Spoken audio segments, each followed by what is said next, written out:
A 12-year-old girl was trying to hide from a severe storm that was ravaging the small town of Ostromica in Macedonia when she felt like the ground was being swept from under her feet. The worst part is that it literally happened.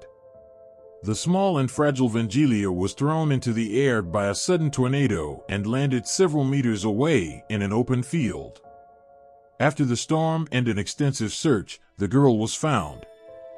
She had injuries on her body, but what was more concerning was that she felt intense pain in her eyes and couldn't open them. Vangelia, the girl, had become blind. She was taken care of by people close to her family, as she had lost her mother at an early age and her father had been imprisoned by Yugoslav authorities for being Bulgarian and fighting in the First World War for Bulgaria. After the near-fatal accident, Vangelia remained in anonymity until the late 1970s, when she started to be recognized as a clairvoyant and adopted the nickname Baba Vanga, which means Grandma Vanga. She claimed to have started having visions and developing prophetic abilities that came from a supernatural source. She asserted that she had the capacity to predict the future, diagnose illnesses, and help people with their problems. Baba Vanga gained notoriety in Bulgaria, where many people sought her guidance and assistance. Over the years, Vanga gained international fame for her alleged accurate predictions and her status as a psychic. She attracted the attention of political leaders and received visitors from around the world in search of her insights.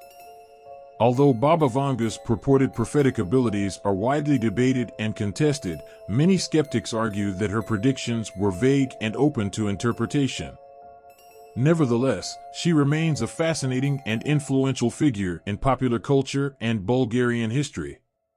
Moreover, much of what she said in the past now seems to make more sense, and her predictions for 2023, in particular, appear to resonate with the reality the world is experiencing. One of them mentions the beginning of artificial human reproduction in laboratories. At the beginning of 2023, a news broke that shocked many people, perhaps due to the central character mentioned, who was not a doctor but a robot. In vitro fertilization, or IVF, is an assisted reproductive technology that involves fertilizing an egg with sperm in a laboratory setting to create embryos, which are then cultured, selected, and transferred to the uterus. Among the general population, influenced by the media, this process became known as test tube babies. The first successful IVF birth occurred in 1978 with the arrival of Louise Brown, the world's first test tube baby. Since then, many others have followed, albeit without much fanfare in the news. You may be wondering if there is any difference between in vitro fertilization and artificial insemination. According to clinicagenics.com, in artificial insemination, sperm is directly introduced into the woman's uterus to encounter and fertilize the egg. In contrast, in IVF, a single sperm, carefully selected in advance, is injected into the egg to achieve fertilization in a laboratory setting. IVF represents the pinnacle of what science calls assisted reproduction and has been increasingly studied and perfected. In the not-so-distant future, humans born through this method could become more common than we imagine. It is estimated that over 8 million people have been conceived through IVF. According to Baba Vanga's prediction for 2023, human reproduction in laboratories would be promoted, gaining more followers and strength. Despite the rules and ethics surrounding this process, it was announced in June that geneticists from at least 3 different teams successfully developed human embryos in laboratories without the use of sperm and eggs. In other words, they created the world's first synthetic humans. Some claim to have advanced to the stage equivalent to 14 days of gestation, while others reached the stage of a 30-day-old fetus. The main objective of the scientists involved in this research is to better study and understand diseases and conditions that arise in the early stages of embryo development. They believe that through this process, they can identify and address various genetic issues and gain insights into the reasons why some women experience multiple miscarriages. However, ethical concerns arise once again. Are we playing God? Is a human being generated entirely artificially capable of surviving and developing with emotions, faith, and compassion? Today, they may be devoid of empathy and disconnected from the needs of others. It is easier to question whether an artificially created person can be disease-free or immune to the attacks of parasites, bacteria, and viruses. These questions go beyond religious matters and delve into the realm of education, family upbringing, social environment, and cultural influences. Aspects such as intellect, physical resilience, vulnerability to diseases, among others, could be manipulated in advance to create a superhuman. Scientists believe it is only a matter of time before such advancements are achieved, and there will come a point in human history where the first artificially created human, one that was not conceived through the union of sperm and egg, will coexist with others without their knowledge. Even the individual themselves may grow up without knowing that they were entirely laboratory generated unless someone tells them. While Baba Vanga had some accurate predictions, she also made many erroneous ones.